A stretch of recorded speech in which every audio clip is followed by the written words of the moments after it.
भगवान श्री कृष्ण द्वैपायन व्यास देव जी पधारे और युधिष्ठिर जी को कहा कि भगवान श्री कृष्ण की प्रेरणा से मैं आया हूं।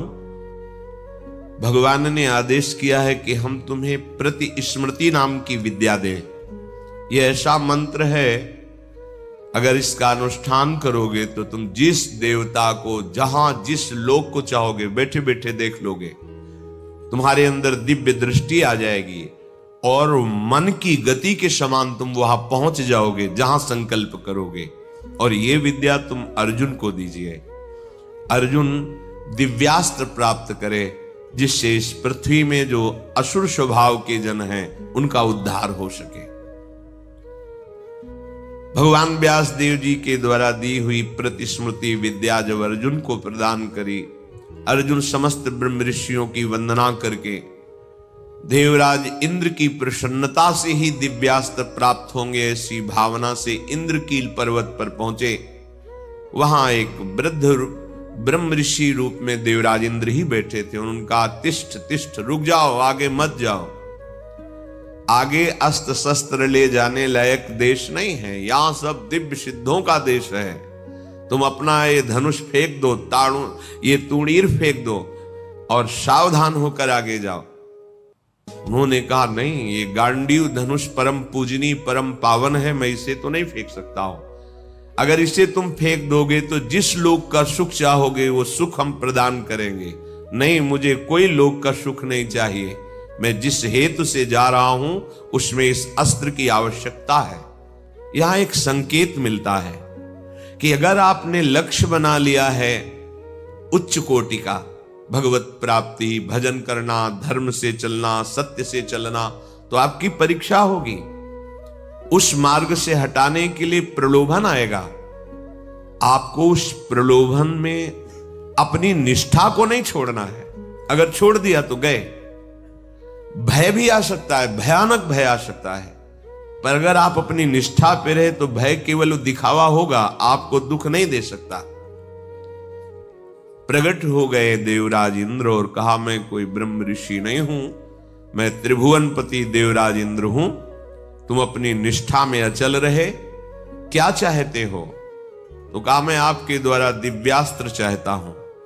वो तो तभी प्राप्त हो सकते हैं जब देवाधिदेव भगवान शंकर का दिव्य अस्त्र तुम्हें प्राप्त हो, उनका साक्षात्कार हो, फिर हम समस्त लोकपाल अपने अपने दिव्यास्त्र आपको दे देंगे।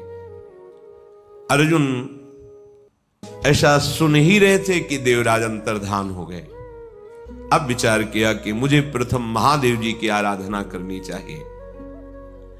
तपस्या के लिए दृढ़ निश्चय करके बड़ी उतावली के साथ चले और एक भयंकर कंटकाकीर्ण वन में पहुंचे, जहां समीप में सुंदर नदी प्रवाहित हो रही थी। हिमालय का शिखर है, पवित्र शीतल वायु चल रही है। उस स्थान के दर्शन करके मन में निश्चय हुआ कि यही भगवान शंकर की आराधना करेंगे। महातेजस्वी दृढ़ संकल्प वाले अर्जुन ने उस प्रदेश में तपस्या में संलग्न होने के लिए स्थान चयन किया और कुशा की लंगोटी लगाई। कुशा बहुत दुखद होता है, छू जाए तो त्वचा को चीर दे। लंगोटी लगाई और एक दंड समीप में रख लिया और अपने गांडीव धनुष और तूणीर को वृक्ष की डाल पे से टांग दिया और हाथ जोड़कर भगवान शंकर की स्तुति करके निरंतर भजन में लग गए। 1 मास तक 3 दिन 3 रात कुछ नहीं खाना, उसके बाद सूखा पत्ता लेकर के पाना। दूसरा मास 6 रात के बाद कोई फल ले लेना।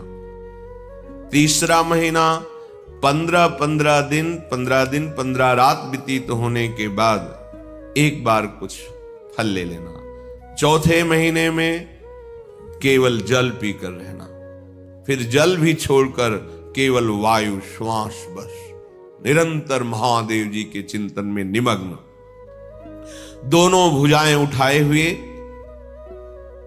कोई सहारा नहीं, पैर के अंगूठे के अग्रभाग पर खड़े होकर के भगवान शिव के मंत्र का जप करते हुए आकाश की तरफ दृष्टि रखे हुए एकाग्र चित्त से उपासना कर रहे हैं। तदनंतर अर्जुन की भयंकर तपस्या को देख करके वहां रहने वाले जितने ब्रह्म ऋषि थे सब भगवान पिनाक पाणी महादेव जी के समीप गए और महादेव जी को प्रणाम करके कहा, देवाधिदेव, अर्जुन आपके लिए महान तपस्या से युक्त होकर के उपासना कर रहे हैं। हिमालय के पृष्ठभाग में स्थित होकर ऐसी उग्र तपस्या कर रहे हैं कि यदि आपने उनको सांत्वना न दी जो वो चाहते हैं तो दिशाओं में आग पैदा हो जाएगी उनके तप से। हे देव देवेश्वर, हम लोग कुछ समझ नहीं पा रहे हैं कि उनको कैसे शांत करें। वे अपनी तपस्या का संताप प्रकट कर रहे हैं। हम महर्षि जन चिंतित हैं कि यदि वो ऐसी तपस्या में रहे तो आग पैदा हो जाएगी। जैसे ध्रुव जी ने अपनी प्राणवायु बंद कर ली तो त्रिभुवन की प्राणवायु बंद हो गई, तत्काल भगवान को आना पड़ा। पवित्र चित्त वाले इन महर्षियों की जो सदा सबको सुख देने में तत्पर रहते हैं, उनकी बात सुनकर भगवान देवाधिदेव महादेव ने कहा, महर्षियों, मुझे पता है, तुम विषाद मत करो। अर्जुन की तपस्या किसी को कष्ट देने के लिए नहीं है। अर्जुन के मन में जो संकल्प है वो मैं जान रहा हूं। वो किसी लोकांतर के भोग की इच्छा से तपस्या नहीं कर रहे हैं। उन्हें जो पाना है वो मैं प्रदान करूंगा। तुम सब शांत चित्त होकर अपने अपने भजन में लगो जाकर। भगवान शंकर का ये वचन सुनकर जितने ब्रह्मर्षि आए हुए थे सब प्रणाम करके अपनी अपनी कुटिया को गए। उन महात्माओं के चले जाने के बाद सर्व पापहारी पिनाक पाणी देवाधिदेव भगवान शंकर किरात वेश धारण किया। दिव्य कांति धनुष बाण धारण किए हुए, मृग चर्म धारण किए हुए,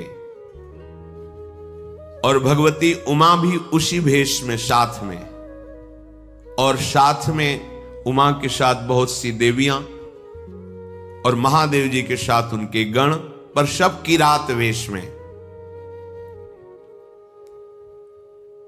जे ही भगवान शिव इस वेश में वन में प्रवेश किए तो सारा वन शांत हो गया। खग मृग पशु पंछी वायु जल सबका कोलाहल शांत हो गया, आवाज बंद। एक घुरघुराहट सुनाई दी उस अर्जुन को।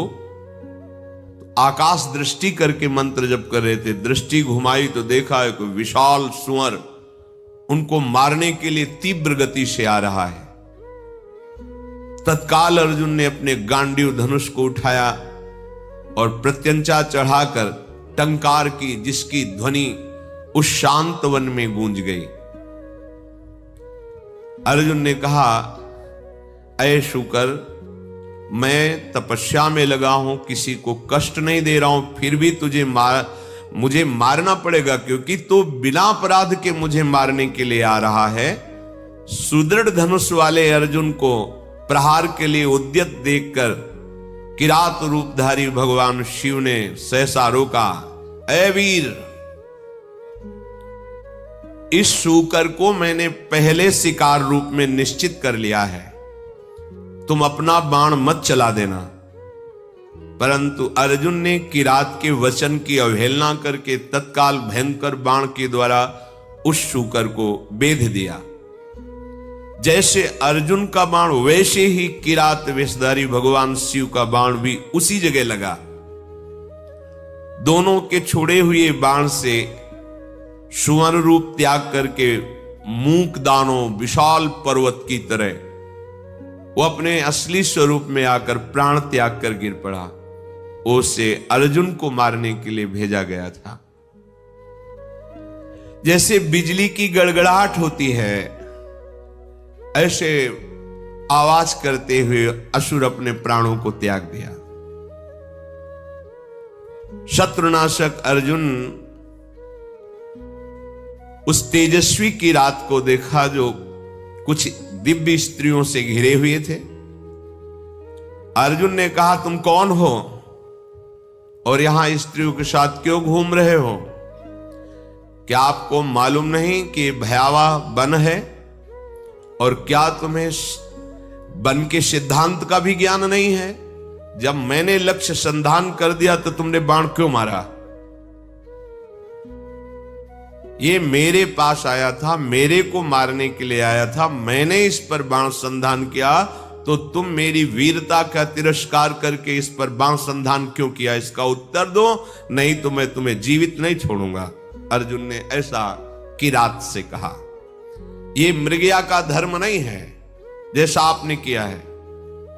तुम पर्वत निवासी हो, उत्तर दो, नहीं तुम्हें जीवन से वंचित कर देता हूं अभी।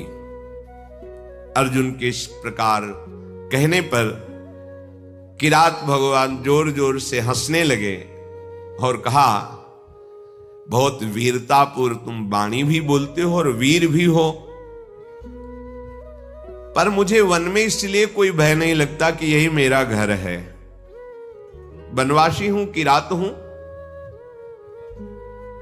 किंतु जब मैंने कह दिया था कि तुम बाण मत चलाना, ये मेरा लक्ष्य है, तो तुम्हारा साहस कैसे इतना हो गया कि मुझ वनवासी की आज्ञा का उल्लंघन करके तुमने बाण संधान कर दिया?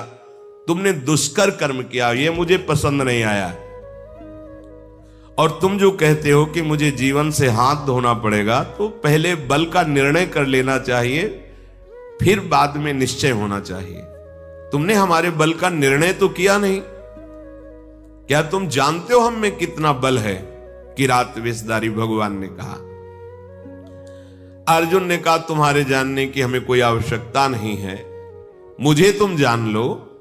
मेरा नाम अर्जुन है, मैं गांडीव धनुष को धारण करता हूं, और जब गांडीव मेरे हाथ में हो तो त्रिभुवन में कोई ऐसा नहीं जो मुझे परास्त कर सके।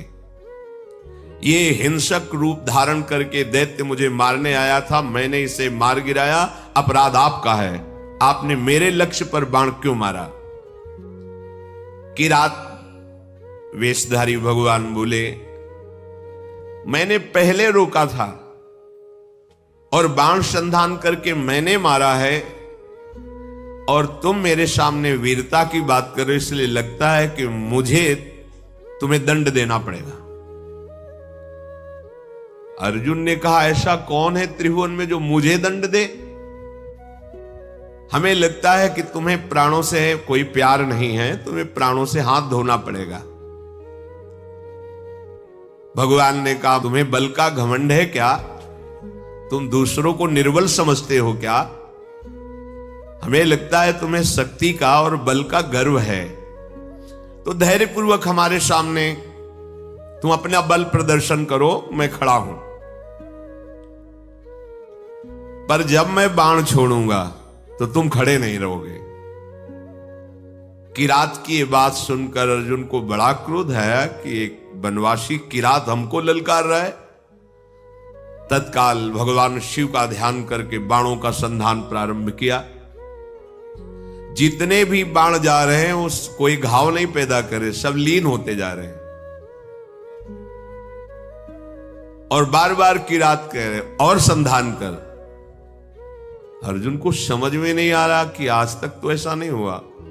बाण गया, अक्षय तूणीर है, बाण गया, लक्ष्य वेदा तूणीर पे आ गया है।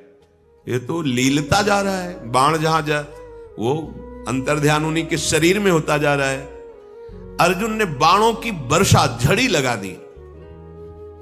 भगवान जो किरात वेश में कोई चेष्टा नहीं कर रहे, जहां बाण जाता है वहीं समा जाता है, अंतर्धान हो जाता है। 48 मिनट तक बाणों की झड़ी लगाते रहे। कोई खरोच भी नहीं। खांडोप्रस्थ जलाने के लिए तूणीर थे। इनका अक्षय शब्द नाम है, अर्थात कभी खाली ही नहीं होंगे। कर्तुम अकर्तुम अन्यथा कर्तुम सर्व समर्था सा ईश्वर, देवों के भी देव महादेव। एक भी बाण तूणीर में नहीं बचा, सारे बाण नष्ट हो गए। अब मैं क्या करूं? ये तो मेरे बाणों को ही लील जा रहा है, तो मैं इस प्रचंड बलशाली धनुष के प्रहार से मारूंगा, धनुष की कोटि से। ऐसा विचार करके अर्जुन ने अपने प्रचंड गांडीव धनुष से प्रहार किया। गांडीव धनुष भी लीन हो गया किरात के शरीर में। कूद पड़े अर्जुन और अपने घूंसे से प्रहार किया। भगवान शिव शांत खड़े हैं। एक तलवार थी अर्जुन के पास जो पर्वतों को भी काट सकती थी। भगवान शिव पे मारा तो कुंठित होकर गिर गई, कहीं खरोच भी नहीं। बड़ा कि आखिरकार अब कैसे इन पर विजय प्राप्त करें। किरात रूपधारी जो भगवान थे, भगवान ने कहा भी वृक्ष है, शिला है, इनसे प्रहार करो। कुंती कुमार अपने बल से पर्वत की शिलाएं उठाकर प्रहार करते हैं, कोई फर्क नहीं। अब भगवान शिव ने कहा हो गया, अब हम प्रहार करते हैं, तुम सहो। दौड़ करके किरात ने अर्जुन को अपनी भुजाओं में फंसाया और मुष्टि प्रहार किया। बड़ा भयंकर शब्द हुआ, अर्जुन का अंग अंग टूटने लगा भगवान शिव के घूंसे के प्रहार से, मानो उनकी भुजाओं में मूर्छित हो रहे हैं। देवादिदेव महादेव जी के अंगों से फिर भी प्रयास करके वो लड़ रहे हैं। एक एक अंग उनका टूट रहा है। वो मन में विचार करे, आज तक ऐसा वीर हमने नहीं देखा जो मुझे थकित कर दे। युद्ध में अर्जुन कभी श्रम को प्राप्त नहीं होते कि अब मैं थक गया हूं, ऐसा कभी नहीं। भगवान शंकर भुजाओं से भली भांत, कितना सौभाग्य है, नियंत्रित किए हुए हैं। और अर्जुन को जहां मूर्छा छूटती तब फिर एक घूंसा जमाते हैं, फिर वो उंगली की भुजाओं में। 2 घड़ी तक अर्जुन पिटते रहे। फिर उन्होंने कहा देखो मुझे थोड़ा समय दे दो, अगर तुम युद्ध के नियमों को जानते हो तो मैं कह रहा हूं थोड़ा समय दे दो, फिर मैं तुमसे युद्ध करूंगा। छोड़ दिया, और करके देख लो। तत्काल वहीं की मिट्टी एकत्रित की और उसे लिंगाकार किया। बन था ही, कुछ पुष्प लिए, माला और पुष्प, और हाथ जोड़कर भगवान शंकर की आराधना की, भगवान शंकर का स्तवन किया। पशूनां पतिं पापनाशं परेशं गजेन्द्रस्य कृतिं वशानं वरेण्यं जटाजूट मध्ये स्फुरद्गांगवारिं महादेवमेकं स्मरामि स्मरारिं महेशं सुरेशं सुरारार्तिनाशं विभुं विश्वनाथं विभूत्यंगभूषं विरूपाक्षमिन्द्वर्को वह्निर्तिनेत्रं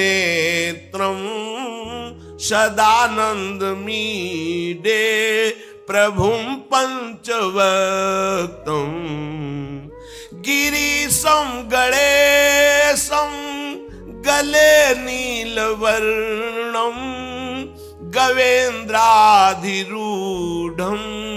गणातीतरूपं भवं भास्वरं भस्मनाभूषितांगं भवानी कलत्रं भजे पंचवक्तं शिवाकांत शंभो शशांकार्धमौले महेशान शूलिन जटाजूटधारिन त्वमेको जगत् व्यापको विश्वरूप प्रसीद प्रसीद प्रभो पूर्ण रूप। भगवान शिव का स्तवन करके जेव ही माला शिवलिंग पे डारी, देव ही किरात पर वो माला पहुंची, मस्तक में किरात के। ओहो, ये देख करके अर्जुन आनंद से उल्लसित हो गए। साष्टांग चरणों में गिरे, बोले प्रभु यही मैं सोच रहा था कि ऐसा त्रिभुवन में कौन वीर है जिसकी भुजाओं में आकर मैं निकल ही नहीं पाया, जिनके प्रहार से मेरे अंग अंग शिथिल हो गए। किरात रूपधारी भगवान शिव के चरणों में अर्जुन पड़े हुए, भगवान शिव ने अपनी महान भुजाओं से उठाया। सर्व पापहारी भगवान भव अर्थात महादेव बहुत प्रसन्न हुए और गंभीर वाणी में कहा, अर्जुन कोई ऐसा है ही नहीं तुम्हारे जैसा वीर जो मेरी भुजाओं के प्रहार को सह सके। तुम्हारा पराक्रम, तुम्हारा शौर्य, तुम्हारा धैर्य अद्वितीय है। मैं बहुत प्रसन्न हुआ। मेरा स्पर्श सबको सहज में नहीं प्राप्त होता है, मेरा स्पर्श प्राप्त हो गया। अब तुम्हारा शरीर दिव्य है, अब तुम इसी शरीर से जिस लोक में चाहो जा सकते हो। तुम्हारा तेज कोई सह नहीं सकता है। आज से तुम्हारा पराक्रम अद्वितीय है। महाबाहो मेरी ओर देखो और प्रसन्न हो। देखो मैं तुम्हें दिव्य दृष्टि देता हूं, तुम मेरे स्वरूप को देखो। भगवान शिव ने जब ऐसा कहा तो अर्जुन के सामने अब किरात रूप नहीं, देवाधिदेव महादेव जो किरात वेश में स्त्री स्वरूप में साक्षात त्रिभुवन सुंदरी अंबा और उनकी दासियां और भगवान शिव के गण, बार बार अर्जुन जी ने पूरे शिव परिकर को प्रणाम किया और कहा, तुम युद्ध में अपने शत्रुओं पर जो विजय चाहते हो तो आज के बाद कोई देवता भी तुम्हें परास्त नहीं कर सकता। मनुष्यों की तो बात जाने दो, मैं तुम्हारे हृदय की बात जानता हूं, तुम मुझसे क्या चाहते हो। लो विश्व विनाशक पाशुपतास्त्र मैं तुम्हें प्रदान करता हूं। ये वो अस्त्र है जिसको कोई भी अस्त्र कुंठित नहीं कर सकता और एक क्षण में पूरे त्रिभुवन को भस्म करने की सामर्थ्य मेरे इस अस्त्र में है, पाशुपतास्त्र। तदनंतर शूलपाणी भगवान महादेव जी और भगवती पार्वती जी के दर्शन करके अर्जुन को बड़ा आनंद प्राप्त हुआ। साष्टांग पृथ्वी पर लेटकर प्रणाम किया। अर्जुन बोले, हे जटाजूटधारी सर्वदेवेश्वर देवाधिदेव महादेव, भग देवता के नेत्रों का विनाश करने वाले नीलकंठ, आपके मस्तक पर जगत पावन करने वाली गंगा जी विराजमान हैं। प्रभु समस्त कारणों के परम श्रेष्ठ कारण आप हैं। मैं बहुत लज्जित हो रहा हूं। अपने स्वामी से युद्ध किया, अपने आराध्य देव से युद्ध किया, आप पर बाण संधान किया, कटुवचन बोले, धनुष से प्रहार किया और भी। नाथ मेरे अपराध को क्षमा कीजिए, मैं बहुत अंदर लज्जा से युक्त हो गया हूं। मैं आपके ही दर्शन की इच्छा लेकर इस महान तप से युक्त हुआ था। हे देव देवेश्वर, संपूर्ण जगत आपकी वंदना करता है और मैंने आप पर प्रहार किया, फिर भी आप प्रसन्न हैं। नाथ मुझे बहुत अंदर से लज्जा आ रही है। मैंने जो आपके सामने साहस दिखाया ये मेरा अपराध है। प्रभु अनजाने में मेरे से अपराध